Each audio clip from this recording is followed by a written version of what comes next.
Conceptos de instrumentación. Corriente. La corriente eléctrica se define como el flujo de carga eléctrica a través de un conductor. Este flujo se debe al movimiento de electrones dentro del material conductor. Se mide en amperios, representado con la letra A, y existen dos tipos de corriente, los cuales son la corriente directa y la corriente alterna.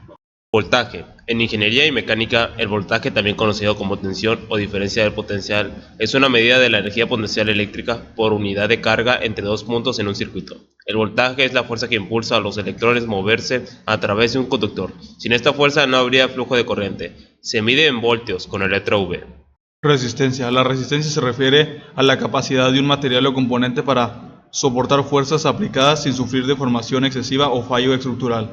Resistencia eléctrica. En ingeniería eléctrica, la resistencia es la oposición que representa un material al flujo de corriente eléctrica. Se mide en ohmios como ohmega y se calcula utilizando la ley de Ohm. R es igual a I de V.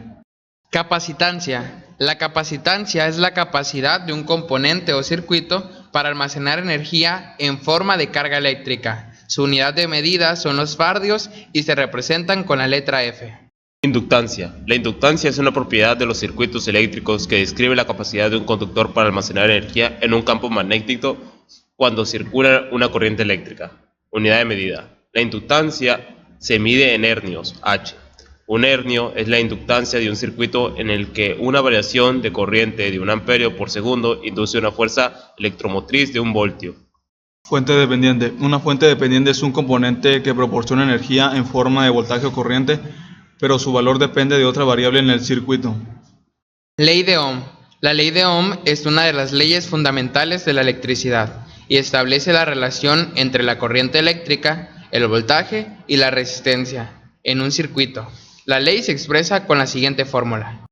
Para obtener el voltaje o los voltios se tiene que multiplicar la corriente por la resistencia. Para obtener la corriente o amperios se tiene que dividir el voltaje sobre la resistencia. Y para obtener la resistencia se debe dividir el voltaje sobre la corriente.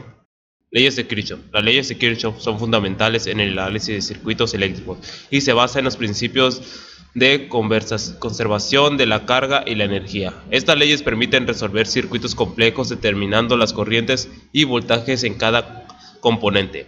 La primera ley de corrientes de Kirchhoff, LSK, también conocida como la primera ley de Kirchhoff o ley de nodos, establece que la suma de las corrientes que entran en un nodo, punto de conexión, es igual a la suma de las corrientes que salen de ese nodo. Ley de tensión de Kirchhoff, LTK, también conocida como la segunda ley de Kirchhoff o ley de mallas, establece que la suma de las diferencias de potencial, voltaje, alrededor de cualquier malla cerrada, circuito cerrado, es igual a 0. Teorema de Thevenin. El teorema de Thevenin es una herramienta fundamental en el análisis de circuitos eléctricos. Este teorema establece que cualquier circuito lineal con resistencias y fuentes de voltaje o corriente puede ser simplificado a un circuito equivalente compuesto por una única fuente de voltaje, en serie o con una resistencia. Teorema de superposición.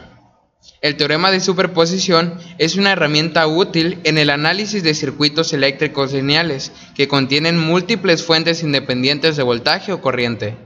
Este teorema establece que la respuesta, corriente o voltaje, en cualquier elemento de un circuito lineal con varias fuentes es igual a la suma algebraica de las respuestas causadas por cada fuente actuando sola, mientras las demás fuentes se apagan, se reemplazan por sus resistencias internas. ¿Qué son los elementos pasivos y los elementos activos? La función de los elementos pasivos es recibir energía enviada por los elementos activos y transformarla en otro tipo de energía o almacenarla, ya sea pasivo o activo, puede ser una rama eléctrica. ¿Cuál es la diferencia entre nodo eléctrico y nodo ficticio? En un nodo eléctrico se pueden conectar distintos circuitos de corriente eléctrica. Es la unión de 2 de 3 ramas eléctricas a mano. El ficticio es cuando se unen dos ramas eléctricas solamente, además de solamente circuitos activos o solamente circuitos pasivos. ¿Cuál es la diferencia entre malla eléctrica y malla ficticia? La malla eléctrica está formada por nodos eléctricos y no ficticios, y además es toda trayectoria cerrada. La malla ficticia es la otra.